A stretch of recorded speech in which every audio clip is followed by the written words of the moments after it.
All right, welcome back, YouTube fam. This is Reaper with Reaper's Roll Hunts, and we are going to begin the first of what's going to be a pretty extensive review of all of these copper 1973 Memorial Brilliant Uncirculated cents from Provident National Bank in Philadelphia, Pennsylvania.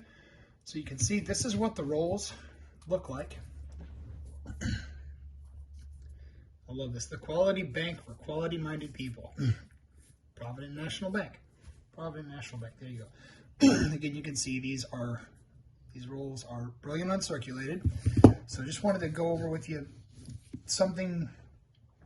You can see I've already gone through a few of the rolls, and I've actually pulled out some of the better ones right in here.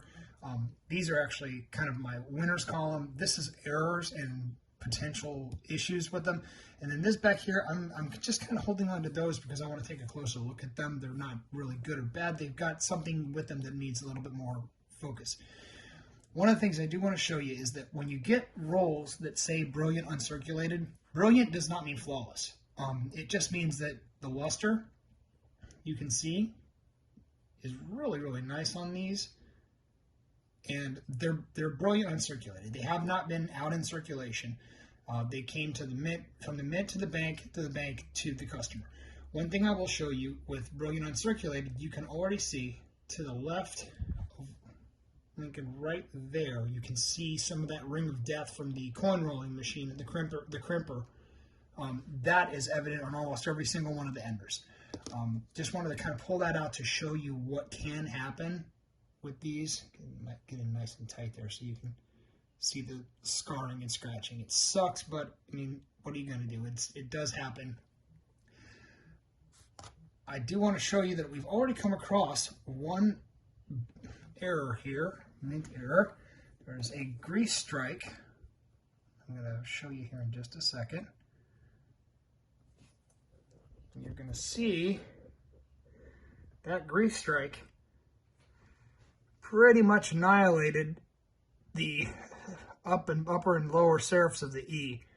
You can see right there, it's barely even there, some of the area right in there. This is pretty cool. Just something that you're going to find errors like this, even in coins that haven't hit circulation yet. Now, going on to here, I'm going to go back down. And so what am I looking for right now? Looking for, again, these right here, which are going to be, you're going to be going through these and looking for perfect examples. One of the things about grading moderns, I was advised on numerous occasions to avoid trying to grade moderns as a new person in the hobby. It's really time consuming. It's very, very cumbersome, and you can't go into it thinking you're going to find that MS67 every time, or at all, practically.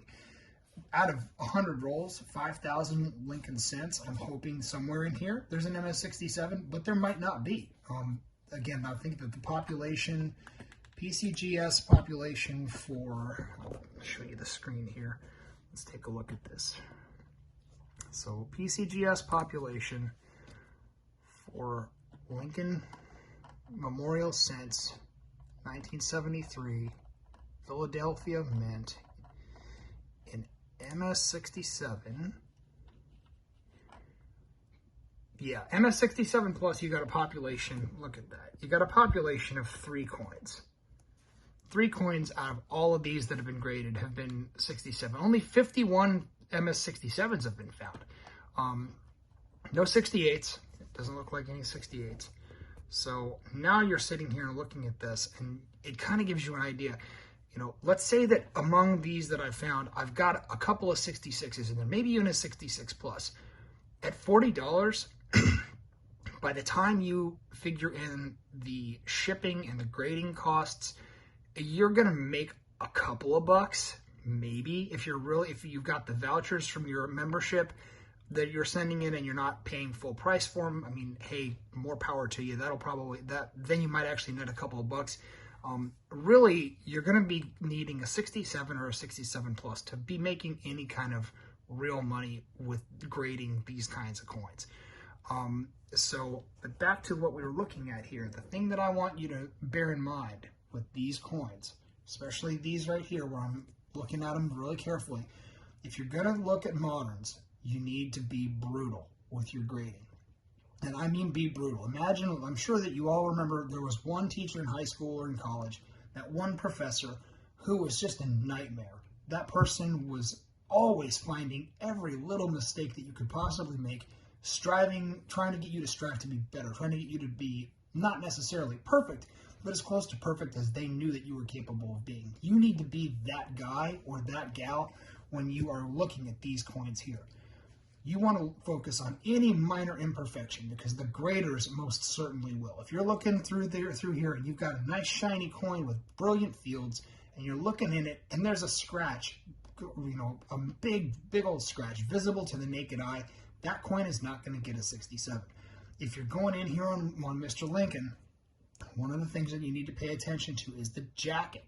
The jacket is one of the high points of the coin and is susceptible to scratching. It's one of the places that you're going to come across the most dings and dents for these coins. And when the jacket's in bad shape, you're not going to get a 67. You're going to look at the devices. You're going to see if the devices have hammer marks in them or strike marks. You're going to look at the fields. Again, the fields need to be clear and clean with nice shine to them. Oh, there's just a laundry list of stuff that goes into grading moderns. And if you're going to be shooting to grade moderns and to go for that 67, 67 plus, just because a coin is shiny or because it doesn't look like it's got anything on it that you can see with your eyes, that's what the microscope's for. You're going to pick these things to pieces and you're going to select the best of the best. And then you're going to go back through and you're going to select the best of the best of the best. By the time you're done with a bag of this size here, a bag of 5,000 pennies, I'm not expecting to have more than 20, maybe 30 examples that I'm going to be willing to submit for grading. But even with that, I'm still hoping for a bunch of neat mint errors and varieties, and I have talked for almost 8 minutes now about what we're going to do. We're going to get into these hunts, and I'm hoping that I'm going to be able to come back really soon, and we're going to show you what's going on. Okay, guys, this is our first roll here that we've gotten into, and I just want to kind of bring you in to show you this. So first off, you can see these things are super duper shiny. They are 100% brilliant uncirculated. You barely have any sort of tarnish or anything from being in the bag for 40 some odd years. But I wanted to bring you in because this is one of the things I'm noticing with these 73s. So you're going to notice, if you look at the collar, look at the rim, excuse me. So you look at the rim, and you go around to one side, and you're going to see how it gets skinnier on one side right there. You can see it's thinner than it is on this side. And if you look at it, it almost looks like it's got sort of a cupping effect over here on the left. Then you turn it over to this side and you can see it's darn near flat down by where Lincoln's jacket is. So what this results in is it looks like it could almost be a partial collar here. See how close I can get and have you see it. And there are a couple of these that have been bent as a result. It's subtle, but it's there. But this is again the kind of thing that you're looking for. I'm not sure if there's any value attributable to this, probably not, more than likely not. But I'm just kind of putting these aside. I'm going to take a look. And hopefully I'll come back in here with an actual find here in a few minutes. All right, guys, I'm bringing you back in because I want to show you this coin. Now, this is what I'm talking about with grading moderns and how you have to look real close. You need a microscope for this kind of work because, really what you're looking at here, it's a good coin, but then when you put it under the microscope, even though it's really nice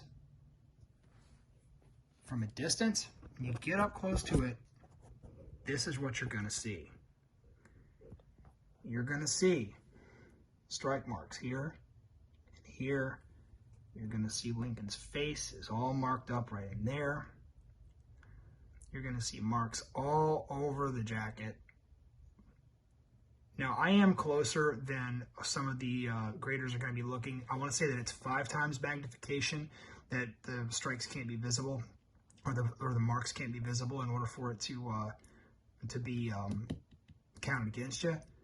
But I mean, you're just looking at this, and there's all kinds of little things going on with this coin that somebody paying close attention is going to see, and they are going to let you know about it. They're going to sit here and tell you, yeah, you've got some kind of a problem there. So, but I wanted to show this to you just to kind of give you an idea of what I'm looking at and how hard I'm going to be on these coins. So like this one right here, this is not going to make the cut, not even close. So I'm actually going to send this one back into the roll.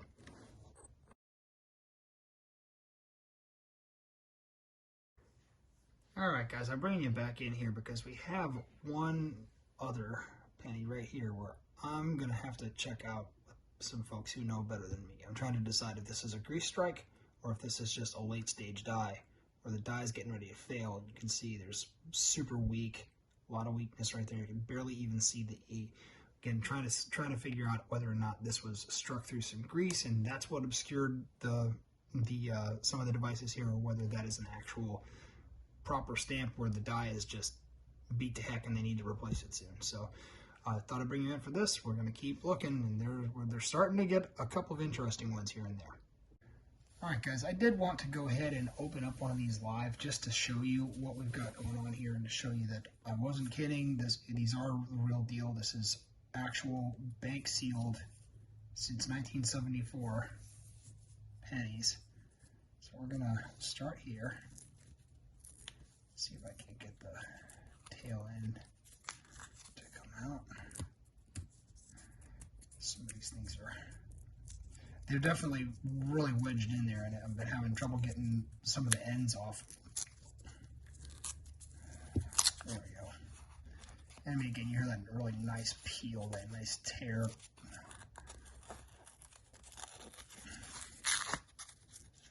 All right.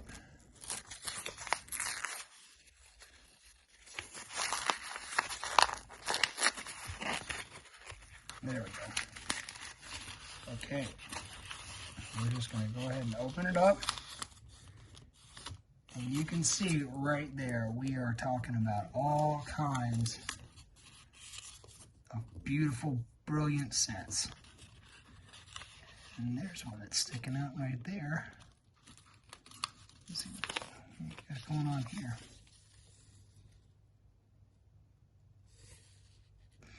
Yeah, another one of those with the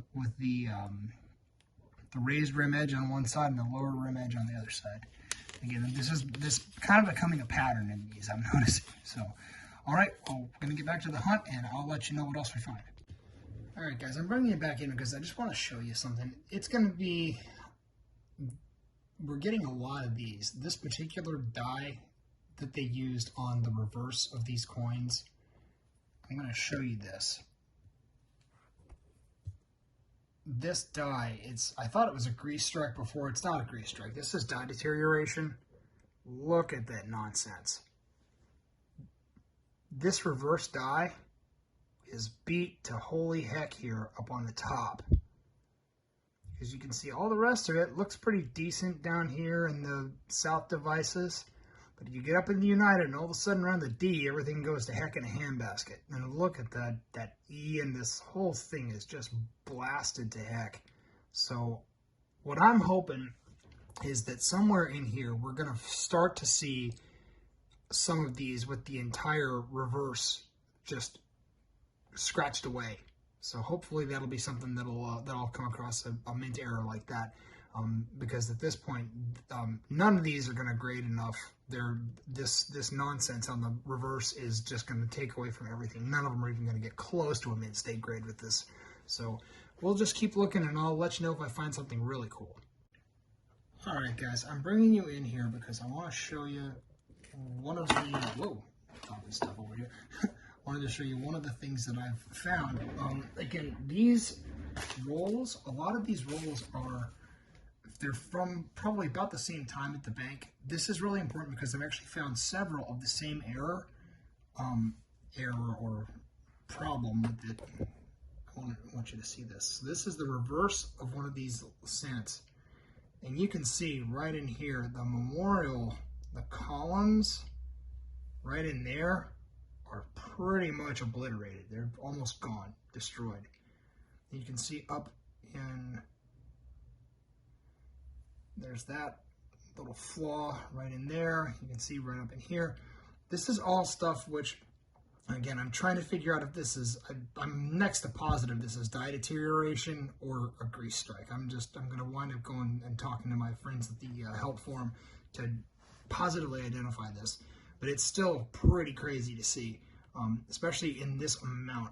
This is the 5th one of these that I've found. So it's pretty interesting. I'm going to talk with the guys at the forum and see exactly what we're dealing with here. And once I figure that out, we'll go from there. All right, guys, just to bring you in and wrap it up here with this was our 4th roll here in this particular hunt. So we actually have all of these pennies are all from this same dye strike, or from the same late stage dye area. So if you look up here, dye deterioration, excuse me, well, you can see,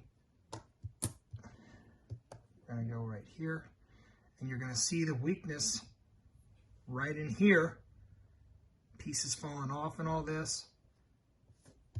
And again, right there, same exact columns, same exact thing, and I'll go here all the way to the end, one of the really severe ones. You can see right there. This is really cool to see. Again, I've got several of these all in a row. I'm hoping that the rolls got kind of jumbled. I'm kind of hoping that later on we're going to wind up having more of these and eventually find the ones where they basically splintered and the dye went to pieces. So hopefully we'll get a chance to find those as we get deeper into the hunt. But for now, I'm going to sign off for now, and we'll catch you guys on the next time. And thanks a lot for watching. Don't forget to click the link, like, and click the bell, subscribe, and please, please, please have a great day and keep on hunting.